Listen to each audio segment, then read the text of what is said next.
So I finished last night watching the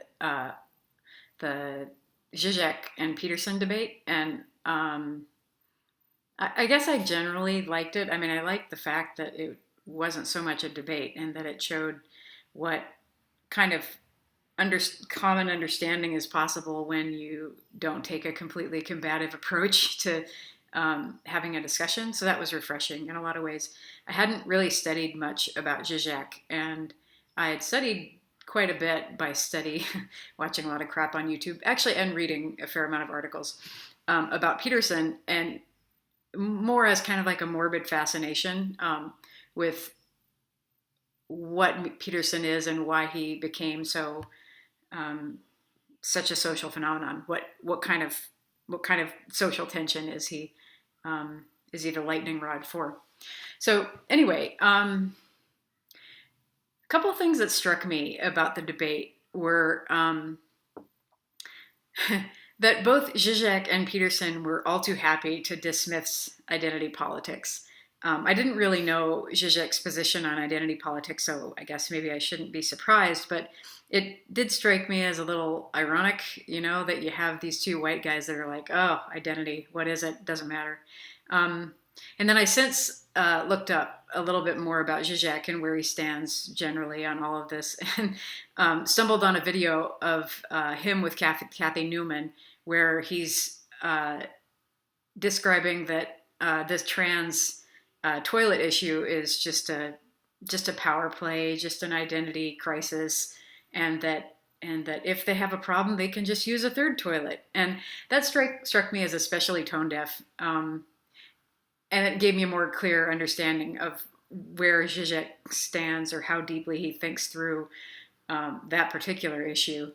It's kind of like let them eat cake. Nobody's going to install third toilets everywhere just for trans. I mean, it's a minority of the population. It's what, 10% of the, or I don't know, gayness is 10%. I don't know what the latest statistics are, but it's not the majority of the people in the population, and nobody's going to install a third toilet. And I think he knows that. And so, yeah, wow.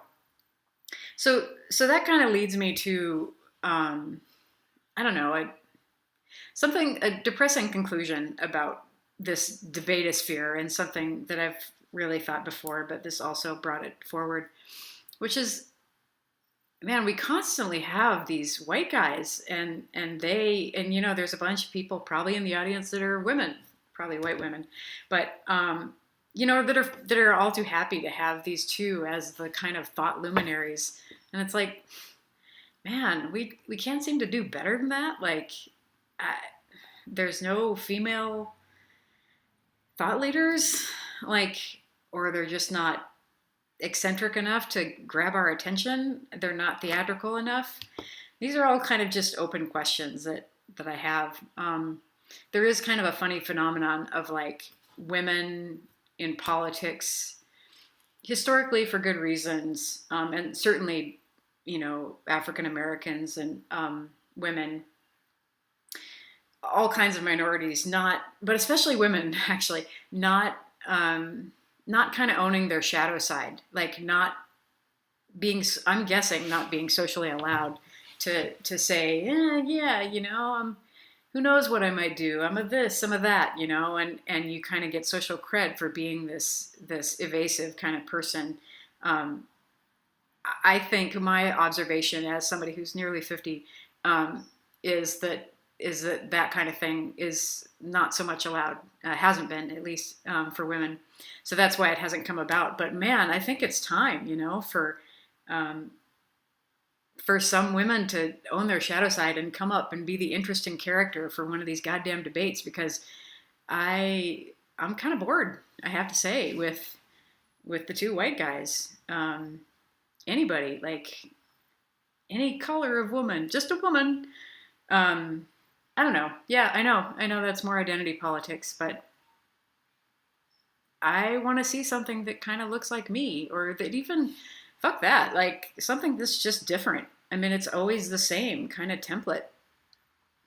So that is my thoughts. Oh, and the other thing that really struck me was what Zizek was talking about with the German toilets. I don't know if you guys understand his reference, but I have had exactly the same thought as that he's had about these toilets. This is really worth a diagram, so I'm going to fail a little bit here, but what happens with these old school German toilets is they have like literally what I would call a poop shelf. So you're taking a poo, and the shelf is in fact so close to your booty that like sometimes if you have too much poo, it'll reach the level of your booty. It's like, anyway, they have this poop shelf where you can literally, after you're finished, you can see the marvels of your creation, and then when you flush, it like takes the water and flushes the poo down this shelf. And it's so true. Like I can't imagine any other reason for this toilet design than to force you to be in touch with nature. So it is a kind of an interesting ideological thing, kind of environmentally forced upon you, and there's no real discussion or conscious. There's no discussion or anything about it. It's just there. So I thought that was a really good point that Zizek made, and it was, yes, I was so happy to hear about this because this has been a source of fascination for me since forever. I think that's it. Okay, thanks for listening.